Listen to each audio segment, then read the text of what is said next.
Jokowi datang. Gibran datang. Oke, gitu aja. Pak Prabowo, Bapak ini jenderal, Pak. Jangan kalah sama tukang mebel. Nah, jenderal kita, Pak Narko. Pak Prabowo, kalau emang nggak sanggup, ngaku, Pak. Nggak apa-apa, bilang aja. Wahai rakyat, saya presiden, saya juga takut sama koruptor. Biar rakyat, Pak. Kami udah gatel. Kalau emang hukum nggak bisa bikin hukum mati, kami yang matiin. Karena buat kami rakyat, melihat saudara-saudara kami yang jadi korban, kami rasanya sudah seperti mati, Pak. Bagi kami rakyat Indonesia sekarang, hidup dan mati udah nggak ada arti. Zaman kami sekarang, gimana lagi nanti zaman anak-anak kita, Pak? Anak cucu kita, Pak. Alam Indonesia yang pasti akan mengakibatkan bencana ke depannya. Jadi sebelum bencana terjadi, Pak Prabowo, Bapak ini jenderal, Pak. Jangan kalah sama tukang mebel. Bapak ini jenderal, pernah turun perang. Dan rakyat Bapak siap untuk perang, Pak. Kalau memang nggak sanggup, bilang nggak sanggup. Demi Allah, rakyat akan turun bakal koruptor. Allahu Akbar. Ganyang koruptor. Ganyang koruptor. Terima kasih. Jenderal kita, Pak Narko. Pak Prabowo, kalau emang nggak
Saya sebagai Sekjen TPUA, Tim Pembela Ulama dan Aktivis, hari ini kedatangan tamu besar Profesor Amin Rais. Oleh sebab itu, hari ini sidang tadi dimulai, tapi isi apa dari proses sidang ini yang tepat Prof. Egy Sujana untuk menjelaskan. Monggo, Prof. Assalamualaikum warahmatullahi wabarakatuh. Waalaikumsalam warahmatullahi wabarakatuh. Ada terjadi lompatan berpikir dari majelis hakim. Mereka meminta kita mengikuti urutan agar sesuai dengan aturan hukum yang ada. Nah, urutannya dia mulai dari mediasi. Padahal sebelum mediasi kan harus surat kuasa dulu yang jelas. Nah, sampai detik tadi tidak ada surat kuasa tanda tangan basah dari Jokowi, tidak ada gitu. Yang ada surat mandat dari Seknek dari Jaksa Agung. Apa urusannya? Hukum acara HIR tidak mengatur itu. Apalagi mengacu ke Undang-Undang Dasar 45 pasal 27 ayat 1, setiap warga negara berkesamaan kedudukannya dalam pemerintahan dan hukum tanpa kecuali. Jadi Presiden Jokowi jangan merasa hebat di sini. Sama lu sama rakyat, sama kita. Maka datanglah gugatan ini untuk supaya clear. Dan kita tidak macam-macam. Kalau Anda bisa menunjukkan ijazah asli, case close, kasus tutup, dan kita bubar, kita tenang. Presiden kita punya ijazahnya. Tapi kalau nggak ada, Anda tahu diri dong, Anda tidak berhak jadi presiden. Karena ijazah itu syarat sebagai untuk jadi capres, syaratnya itu ada ijazah, minimal ijazah SMA. Nah, itulah. Dan dulu pernah Pak Amin Rais ngajarin, tunjukin ijazahnya dari mulai SD sampai profesornya. Nah, tinggal gitu aja kok susah Jokowi. Nah, problemnya kan dia waktu wali kota ngaku dokter Andes, pas presiden ngaku insinyur. Nah, ini bagaimana presiden begini? Ternyata Mas Wapres Gibran. Ada apa Mas dengan Mas Wapres Gibran? Mas Wapres Gibran tidak tamat SMA. Masa sih Mas? Tidak punya ijazah SMA. Terus gimana? Dan karena itu Mas Wapres Gibran digugat oleh warga senilai 125 triliun. Apa iya sih Mas? Gara-garanya Mas Wapres daftar mencalonkan wakil presiden itu tidak pakai ijazah SMA. Ya Allah, ya Allah.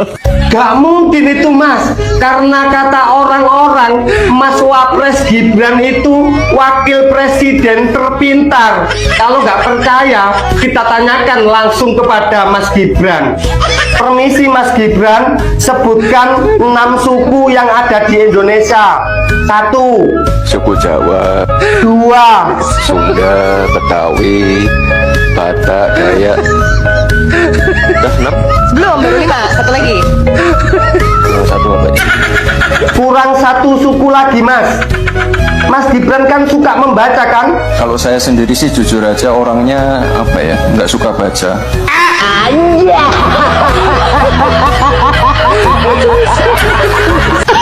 Perasaan anak sama bapak sama aja ya, sama-sama bermasalah dengan ijazah. Apalagi bapaknya, dari zaman Bambang Tri dan Gus Nur masuk penjara sampai Gus Nur kembali dibebaskan, nggak pernah tuh kelihatan wujud asli ijazahnya. Jok. Ternyata Mas Wapres Gibran tidak tamat SMA atau tidak punya ijazah SMA. Ya ampun, baru tahu kan? Baru tahu. Dan karena itu Mas Wapres Gibran digugat oleh warga senilai 125 triliun. Ya ampun, gara-garanya Mas Wapres daftar mencalonkan wakil presiden itu tidak pakai ijazah SMA. Ya Allah, ya Allah. Bapaknya digosipkan ijazah palsu. Mas Wapres nggak punya ijazah SMA. Jadi begini, Mas Wapres dulu sekolah di Singapura, di Orchid School. Ya katanya setara dengan SMP SMA, begitu. Tapi dalam amanat undang-undang di Indonesia, syarat mencalonkan diri sebagai calon presiden dan calon wakil presiden itu minimal SLTA, SMA atau sederajat. Ya, sederajat yang dimaksud itu kan ada MA, ada SMK, begitu yang di Indonesia. Nah, sementara di undang-undang itu tidak dituliskan sederajatnya luar negeri. Enggak ada. Sederajatnya itu Indonesia. Jadi ini salah siapa? Ini salah Mas Wapres Gibran, salah undang-undang, salah KPU, salah kita yang milik. Atau salah siapa ini? Ayo, menurut kalian ini semua salah siapa? Coba di komen. Salam logika. Menurut gua orang yang menggugat ini sangat cerdas. Gibran tidak mempunyai ijazah SMA. Beliau hanya memiliki surat keterangan lulus setara SMA dari Kemendikti atau Kementerian Pendidikan Tinggi. Dan menteri yang mengeluarkan surat keterangan lulus setara SMA tersebut sekarang menjadi tersangka korupsi. Sebenarnya tidak perlulah 125 triliun, cukup turun saja. Walaupun gua tahu bahwa gugatan ini tidak akan pernah berhasil, ya anggap saja intermezzo lah. Gimana bisa berhasil coba? Perdana Menteri Konoha sepulang lawatan dari Cina langsung lapor ke presiden di Oslo. Kalau presidennya masih orang Oslo, ya nggak akan berhasil lah mengugat anaknya. Ternyata wakil presiden kita, Mas Wapres Gibran, tidak tamat SMA atau tidak memiliki ijazah SMA. Baru tahu kan kalian, baru tahu. Dan karena itu Mas Wapres Gibran digugat warga senilai 125 triliun. Banyak banget itu duit, ya Allah. Nih 125 triliun gara-garanya Mas Wapres Gibran mencalonkan diri sebagai wakil presiden tidak menggunakan ijazah SMA. Ya Allah, gimana ini? Bapaknya digosipin ijazah palsu, Mas Gibrannya nggak punya ijazah SMA. Jadi ceritanya begini, dulu itu Mas Wapres Gibran sekolah di Singapura Ojek School, yang katanya sekolah itu setara dengan SMP dan SMA. Tapi dalam amanat undang-undang di Indonesia, syarat mencalonkan diri sebagai calon presiden atau calon wakil presiden itu minimal SLTA atau SMA sederajat. Sederajat di sini yang dimaksud ada MA, ada SMK, SMA yang di Indonesia. Sementara di undang-undang itu nggak ditulisin sederajatnya itu luar negeri, nggak ada. Sederajatnya itu Indonesia. Jadi ini salahnya siapa, guys? Salah Mas Wapres Gibran, salah KPU, salah siapa ini, guys? Atau salah kita yang memilihnya? Bagaimana menurut kalian, guys? Langsung aja kalian komen di kolom komentar ya. Kemendikbud nomor 9149 DDI/AS/2019 yang ditandatangani oleh Sekjen Kemendikbud pada saat itu, yaitu Dr. Sutanto, SHMA. Di dalam surat keterangan tersebut disebutkan bahwa Gibran Rakabuming Raka telah menyelesaikan pendidikan grade 12 di UTS Insert, Sydney, Australia pada tahun 2006, sehingga pengetahuannya bisa disetarakan dengan sekolah menengah kejuruan akuntansi dan keuangan di Indonesia. Di sini kemudian kita harus melakukan pemikiran secara logis. Sedangkan di sampingnya ada persyaratan untuk mengikuti kursus di UTS Insert, Sydney, Australia. Ada dua persyaratan pokok, satu persyaratan akademik dan satu persyaratan bahasa Inggris. Di dalam persyaratan akademiknya disebutkan bahwa seseorang yang akan masuk ke UTS Insert harus menyelesaikan program kelas 12 atau grade 12 dengan nilai rata-rata tahunan 6,7.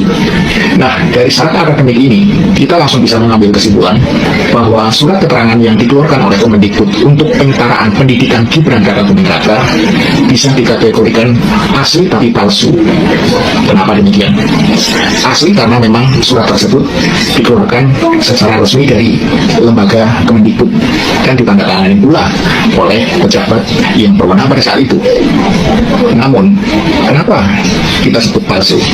Karena keterangan yang disebutkan di dalam isi surat tersebut tidak benar, alias palsu. palsu. Sebab bagaimana mungkin Gibran bisa disebutkan menyelesaikan pendidikan grade 12 di UTS Insert, Sydney, Australia. Sedangkan syarat akademik untuk masuk kursus tersebut harus terlebih dahulu lulus dari grade 12. Bukankah itu sebuah kebohongan besar? Sebuah rekayasa besar untuk menutupi kekurangan pendidikan Gibran Raka Buming Raka pada saat itu. Jadi kita tidak perlu jauh-jauh untuk mengecek secara langsung ke Australia, atau kita berbicara yang lebih jauh lagi tentang pendidikan sarjana Gibran. Ya, halo Sobat Peti, kembali lagi bersama saya di channel ini.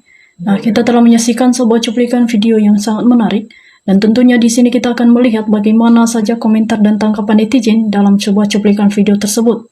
Nah, untuk itu teman-teman, mari kita melihat apa saja komentar dari tanggapan netizen tersebut. Nah, teman-teman, di sini disampaikan oleh Supriyanti SPD, Razim tak mampu tegakkan hukum, mundur saja. Nah, di sini juga disampaikan oleh Dianda Lestari, ayo demo terus sampai Jokowi diadili dan Gibran dimasukkan, semangat teman. Nah, Sobat Politik, di sini juga disampaikan oleh Ehau Zikri, para mahasiswa mewakili rakyat Indonesia, para mahasiswa tanpa pamrih hidup mahasiswa hidup Indonesia. Nah, Sobat Politik, lanjut di sini ada Sakit Yona menyampaikan, ayo bangkit dan bersatu rakyat Indonesia. Resmi rezim Jokowi bersama para geng dan pembelanya. Nah, Sobat Politik, kita lanjut disampaikan oleh Ali Yasin, pembohong lebih saya, karena akal sehat sudah hilang.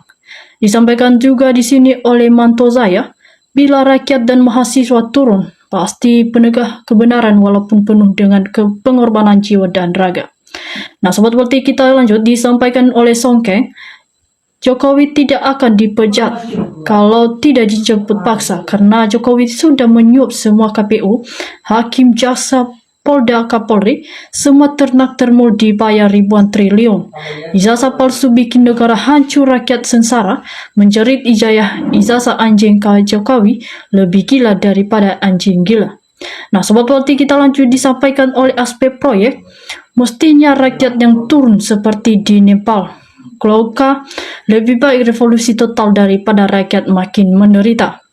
Nah, Sobat Politik, kita lanjut disampaikan oleh Ramadi Gurene, Yakub pengalihan di sudut agar nggak gaduh, terus sekalian Andi Syafdika. Nah, Sobat Politik, kita lanjut disampaikan oleh Panca Saputra, ayo maju terus rakyat dari mahasiswa bersatu, kapung koruptor, adili Joko sama termul-termulnya. Nah, Sobat Politik, kita lanjut disampaikan juga oleh Manto Doyo, saran untuk Pak Prabowo, tegakkan hukum kekatakan koruptor, adili Pak Jokowi seadil-adilnya, hentikan MBG. Di sini juga disampaikan oleh Zuli 2000, digugat 125 juta dimazulkan sekalian.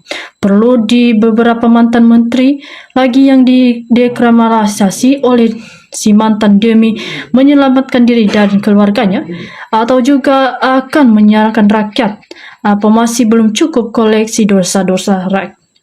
Nah, di sini disampaikan oleh Abdul Bashir, betul sekali, jenderal dari TNI lagi harus tegas berani. Nah, Sobat Politik, kita lanjut disampaikan di sini oleh Dermawati Pahan, kalau tidak dihukum, Jokowi dan Gibran dan semua channel dan advokatnya selalu membela kebohongan. Kalau tidak dipenjarakan, semua mafia ijazah palsu lebih baik ditutupin pendidikan di Indonesia, mulai PAUD dan sampai perguruan tinggi lebih disorotkan, dan bila perlu kita bubarkan negara ini. Nah, Sobat Politik, kita lanjut disampaikan oleh Siti Miorona, ala Prabowo omon-omon gak berani mengadili Jokowi. Nah, Sobat Politik, kita lanjut disampaikan oleh Bang Kuis, kalau hukum negara tidak berjalan, pakai hukum rakyat saja. Jemput paksa adili kalau ternyata telah menipu seluruh rakyat Indonesia. Di sini disampaikan oleh Ervin Taylor, bravo para pembela kebenaran, rakyat mendukung. Nah, teman-teman, disampaikan juga oleh Rizky Daniel, bravo mahasiswa, semoga Tuhan ikut campur dalam perjuangan saudara dalam kebenaran. Kalau tidak amat sulit mengadili para pembesar di RRI, ini negara Konoha. Disampaikan di sini oleh Koesman Harisi, alhamdulillah banyak rakyat yang jiwanya pahlawan. Mudah-mudahan yang lain bersatu demi masa depan bangsa. Siapa lagi yang berjuang bukan rakyat yang jiwa pahlawan selam cerdas. Nah, sobat politik, di sini disampaikan juga oleh FYV, ayo selidiki pula seluruh anggota dewa di seluruh Indonesia dan para pejabat lain itu baru mantap. Nah, sobat politik, kita lanjut disampaikan oleh Phoenix, mantap, pasti Pak Prabowo Subianto tidak berani Prabowo sendiri kartu asnya dipegang sama Jokowi. Nah, sobat politik, kita lanjut di sini disampaikan oleh Ani, membara semangat rakyat, memberi juang hak-hak rakyat, semangat saudara-saudaraku. Disampaikan oleh Sumari Fiwani, Bapak Prabowo harus tegas adili Jokowi, Kapolri Fan LDP. Nah, sobat politik, di sini disampaikan oleh Abah Kelana, itulah resikonya kalau punya pemimpin karbitan. Negara terus gaduh, rakyat diadu domba, ekonomi merosot, hukum amburadul, korupsi terus berjalan. Nah, ngurus kasus ijazah palsu Jokowi saja nggak diselesaikan. Nah, ngomong-ngomong rela mati demi rakyat, tapi inspirasi rakyat nggak dengar, parah malah tambah ngaco. Nah, sobat politik, kita lanjut disampaikan juga oleh Saziman KBM. Pak Prabowo, buktikan kalau Zen bukan kelanjutan dari rezim Jokowi. Soalnya rezim jahat jangan diteruskan, rakyat yang tulung-tulung terus. Nah, sobat politik, disampaikan oleh Edi Suwarno, jangan heran dengan PAPS, nggak tegas tindak koruptor. Jokowi pegang kunci-kunci kelemahan PPS. Nah, sobat politik, disampaikan oleh Abu Dhami, Prabowo tidak akan berani adili Jokowi karena Prabowo bukan dipilih rakyat, dia jadi presiden didukung oleh Jokowi. Nah, sobat politik, disampaikan juga oleh Muhkari Roy, mana nih macan Asia, tunjukkan keberanianmu untuk mengadili para koruptor. Disampaikan juga oleh Elvian Madeni, apakah rakyat berani menepalkan Jokowi dan Gibran? Disampaikan di sini oleh Lampung Balam, sudah waktunya rakyat menuntut keadilan akibat pemimpin zalim. Mau sampai kapan rakyat dijadikan tumbal oleh pemimpin jahat? Nah, sobat politik, kita lanjut disampaikan oleh Samaru Hari. Artinya di sini rumah sewa saat di Solo, artinya ini rumah saat di Jakarta, nauzubillah. Jika Pak Prabowo mampu memberantas korupsi, Bapak harus mundur PK. Bapak sudah tidak layak jadi presiden, tidak berani menempel Jokowi. Nah, sobat politik, disampaikan juga di sini oleh Bapak Kana, seharusnya turun tangan untuk memimpin yang sedang berkuasa. Suara rakyat harusnya didengar agar jelas dan tidak terjadi kerusuhan dan pertengkaran sesama rakyat. Bukan didiamkan seperti ini. Jangan cuma mau suara rakyat aja agar kalian duduk dan berkuasa. Di sini disampaikan oleh Abdul Basir, Pak Jokowi, saya sekolahin anak saya sampai sarjana, ongkos sekolah banting tulang. Ya Allah, lindungi anak-anak kami yang sedang menuntut keadilan bagi rakyat Republik Indonesia.